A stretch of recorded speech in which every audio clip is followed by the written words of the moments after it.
Hi, I'm Lisa and I have 3 long distance races lined up for 2025. In my marathon history, in 2020 I trained for Manchester Marathon. That obviously got cancelled, but I did get up to 22 miles and I was tapering when it cancelled due to lockdown.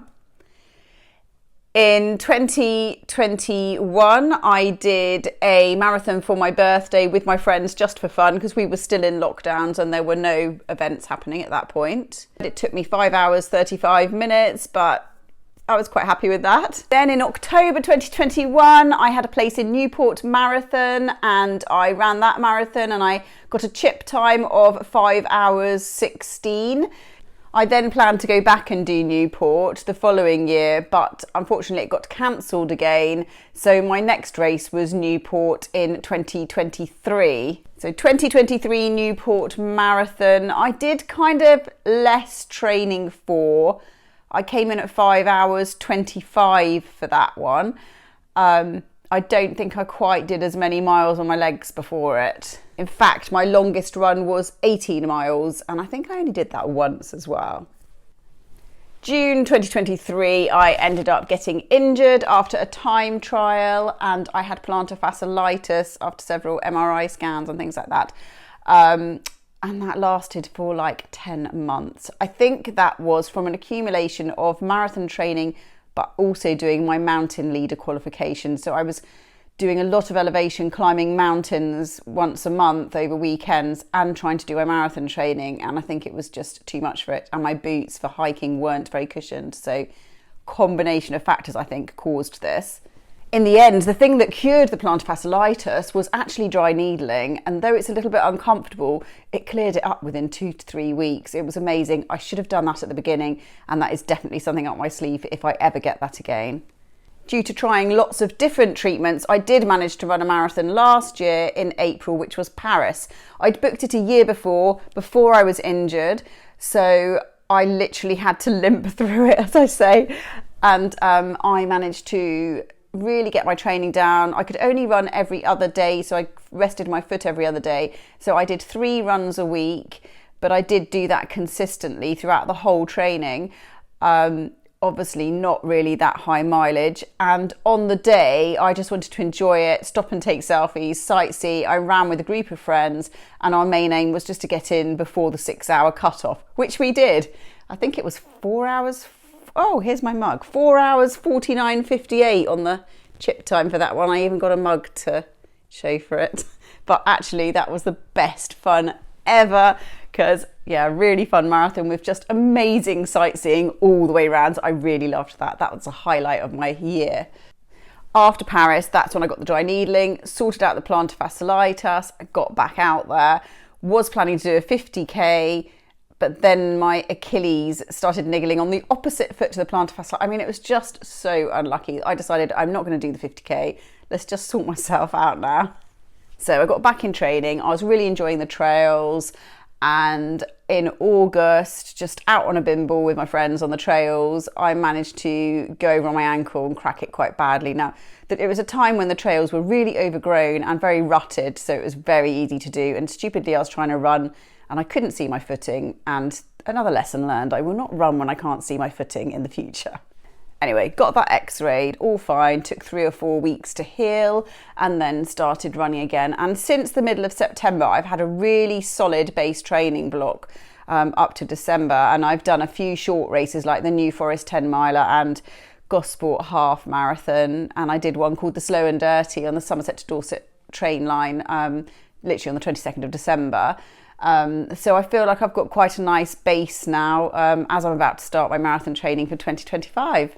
Why do I like the marathon distance? I don't know. Maybe I'm a glutton for punishment, but I just enjoy the challenge of it. It just pushes you that little bit further than any other race. Running a marathon just feels like a real accomplishment. It's not easy. The last 10k is hard. In fact, for me, when I've done a good training block, it's usually the last 3 miles are the ones where I feel like I'm running through treacle. I tend to be okay up to that last 3 miles. I want to try and get over that. And I think the more you do it, probably the easier it gets and you don't get that feeling as much and you get stronger. That's what I'm hoping anyway. So positive thinking, positive mindset. Now, not every race is going to be a PB, and I have learned that the hard way, because you kind of, when you first start running, you're on this roll of PB, blah, can't say it. And then you realise that that's not going to keep happening. Now, for me also, I had like a perimenopause sort of when I started running at 45, so I was right literally in the middle of that probably, and I still am at 52. I've gone through a lull the last 2 years with injury, which is probably part of it because estrogen levels completely dropped. I think that's what's caused my injury. When I had a blood test, my estrogen levels were really low. I know it fluctuates, but I think that's like a classic thing to get plantar fasciitis with estrogen levels dropping.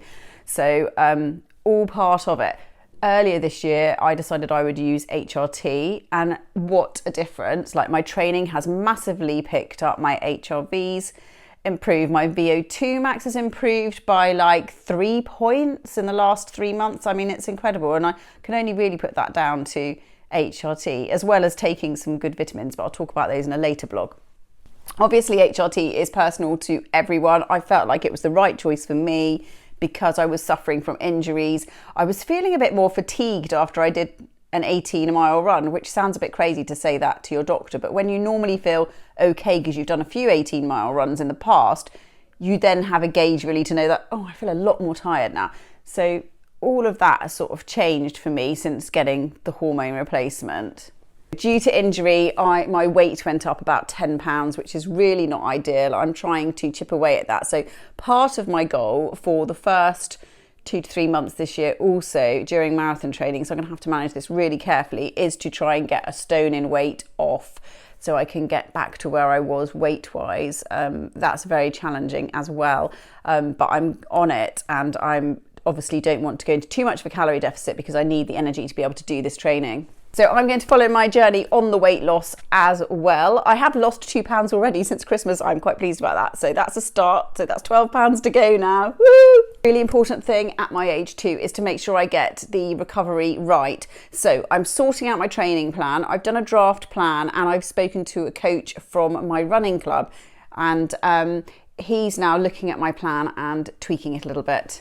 But the basics of it, I will start running 4 times a week from tomorrow. Tomorrow is Monday the 6th of January, 4 times a week. And I have strength training once a week as well. Once it gets towards the end of Feb, I will up it to 5 times a week, but it will just be like a short recovery run in there as well. And I'll have 5 times a week, probably for like 6 to 8 weeks, I think it is, just as I'm bumping the miles up to get the volume up for the week.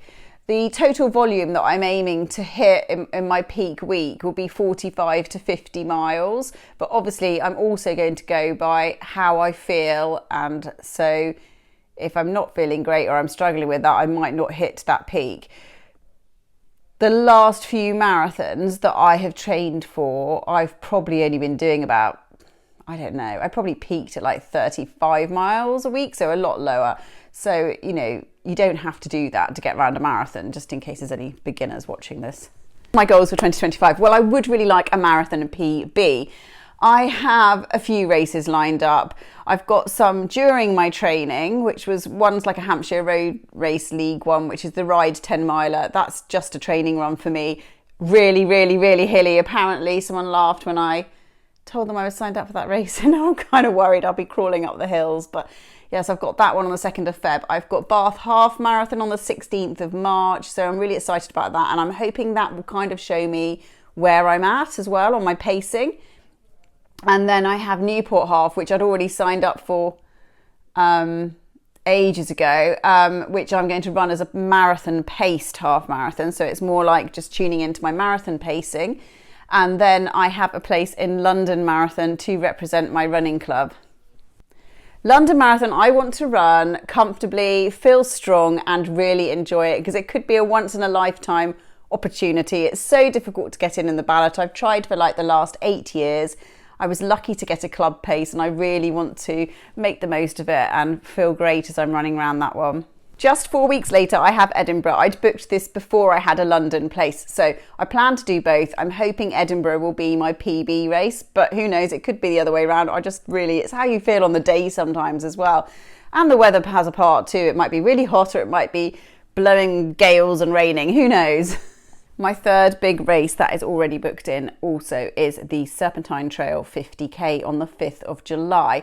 So that's 6 weeks after Edinburgh. I have no idea if I'm going to be able to do all 3 of these in a row. I've never done anything this close together before. When I did Paris, it took me a month to recover on my HRV, but then my HRV, heart rate variability even, on Garmin, was unbalanced. In fact, I think it was low on the day I did the marathon because I walked like half a marathon before I did it in the 2 days before in Paris. And then I just didn't sleep very well at all. So yeah, that wasn't a good start for that one. And I'm hoping my recovery after London will be a lot better than that. But yeah, I will sort of pay heed to what my body's telling me and keep an eye on the stats as well. Before I pop out on my run in the rain that I'm trying to put off, so my training plan is going to consist of basically kind of a marathon paced run a week, easy paced run a week, some interval-y kind of 800 meter intervals, hills, that kind of thing, more endurance intervals, and then a long run, which will be a long slow run. So the easy runs and the long slow runs I'm going to run to heart rate because I know what my base heart rate is, so I'm going to keep an eye on that and make sure I don't overdo it. And obviously the other 2 are going to be more to pace. So a bit of a mishmash of heart rate and pace training, but I'm going to see how this works for me. And then when I add the 5th run in, that's just going to be a recovery run. So that will be a recovery heart rate, so even lower than my base heart rate for the easy runs. So yeah, I'm going to see how that goes. Right, I'm off on a run now and I'll catch you later. Don't forget to subscribe to my channel. I'm hoping to do an update every week and I'll add a few shorts in as I go along of the training I'm doing in the week. Catch you later.